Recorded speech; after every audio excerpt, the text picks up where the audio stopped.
Welcome to Gomez world. இன்றைக்கி என்ன ரெசிபினா இட்லி பொடி.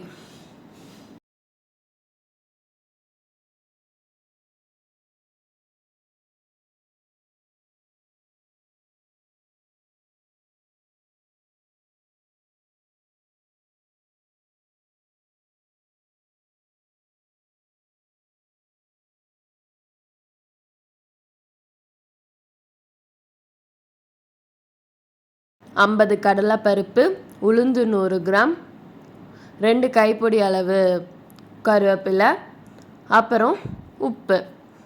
இப்போ இது எல்லாத்தையும் நம்ம வறுத்து எடுத்துக்கலாம். இப்போ ஸ்டவ் ஆன் பண்ணி கடாய் வச்சு கொஞ்சமாக எண்ணெய் ஊற்றிருக்கோம். அதில் 15 பூண்டை நம்ம சேர்த்துக்கலாம்.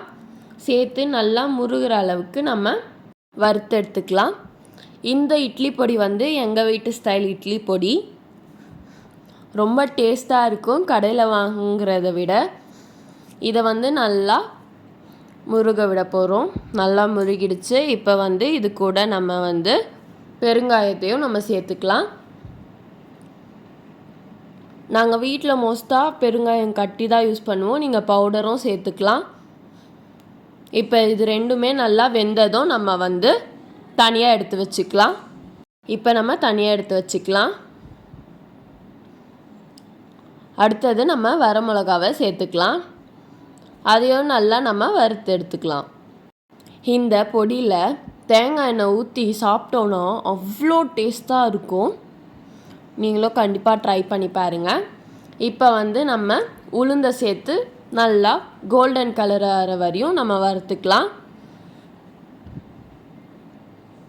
நீங்கள் நினைப்பீங்க இட்லி பொடி செய்கிறது ரொம்ப கஷ்டம்ட்டா. ஆனால் இருக்கிறதுலே இட்லி பொடி செய்கிறது தான் ரொம்ப ஈஸி. இதை நம்ம வீட்டில் இருக்க பொருளை வச்சு செஞ்சிடலாம்.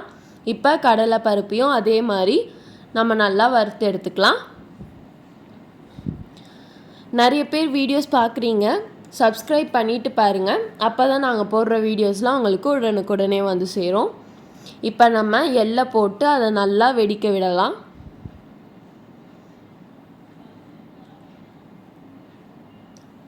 இதை நல்லா நம்ம வெடிச்சதுக்கப்புறம் தனியாக இதையும் நம்ம எடுத்து வச்சிடலாம். அது வெடிச்சதுக்கப்புறம் நம்ம மிளகு சேர்த்துக்கலாம். அதுவும் நல்லா வறுபட்டதும் நம்ம தனியாக எடுத்து வச்சுக்கலாம். இப்போ நம்ம இதில் பொட்டுக்கடலை சேர்த்து அதையும் நல்லா நம்ம வறுத்து எடுத்துக்கலாம்.